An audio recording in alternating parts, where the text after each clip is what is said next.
जय माता दी दोस्तों, स्वागत है आपका हमारे YouTube चैनल पर। आज मैं आपको इस वीडियो में कार्तिक मास में सुने जाने वाली पथवारी माता की कहानी सुनाऊंगी। एक बार पथवारी माता, पाल और विनायक जी में झगड़ा हो गया। सब आपस में स्वयं को बड़ा बताने लगे। इतने में एक ब्राह्मण का लड़का आया। पाल पथवारी माता गजानन जी ने उसे रोका और कहा, लड़के रुक और हमारा न्याय कर। लड़का बोला, मैं कल वापस आऊंगा, तब आपका न्याय करूंगा।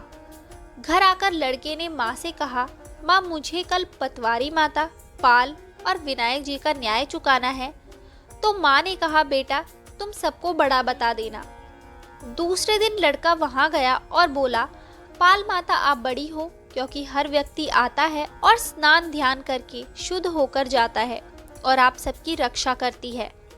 हे पथवारी माता, आप सबसे बड़ी हो, क्योंकि कितने भी तीर्थ धर्म ध्यान कर ले पर आपकी पूजा किए बिना उनका कार्य पूर्ण नहीं होता। आप जीवित को भी तारती हैं और मरने के बाद भी उद्धार करती है। पथवारी माता पथ की धारणी, इसलिए आप बड़ी हो। अब विनायक जी से लड़का बोला, सबसे पहले शुभ काम में आपको ही मनाया जाता है। आपको ध्याए बिना कोई काम सिद्ध नहीं होता, इसलिए आप बड़े हो। पाल माता, पथवारी माता, विनायक जी भगवान लड़के की चतुराई से प्रसन्न हो गए और बोले, लड़के तुमने तो हम सबको ही बड़ा कर दिया। उसको सुखी रहने का आशीर्वाद दिया और जौ के दाने उसके अंगूछे में डाल दिए। लड़का सोचने लगा, ये तो घाटे का सौदा रहा। सारा दिन खराब कर न्याय किया और इतने से जौ मिले। उदास मन से घर आकर अंगूछा एक कोने में डाल दिया।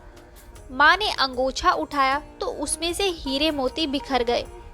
तो माँ बोली, बेटा न्याय करके क्या लाया है? लड़का बोला, माँ कोने में जो पड़े हैं देख ले। माँ वहां गई, देखा हीरे मोती का ढेर लगा है। हीरे मोती जगमगा रहे हैं। माँ अत्यधिक प्रसन्न हो गई। माँ ने बेटे को बुलाया और कहा, बेटा आज तो पाल माता, पथवारी माता, विनायक जी भगवान हम पर प्रसन्न हुए हैं। माँ बेटे बहुत प्रसन्न हुए। हे भगवान, जैसा पाल माता, पथवारी माता, विनायक जी भगवान ने लड़के को दिया, वैसा वह सबको दे। कहानी कहने सुनने हुंकारा भरने वालों को सुख समृद्धि धन धान्य देना। तो दोस्तों, ये थी पथवारी माता की कहानी। आगे की सभी कथाएं सुनने के लिए हमारे चैनल को सब्सक्राइब करें और शेयर करना ना भूलें।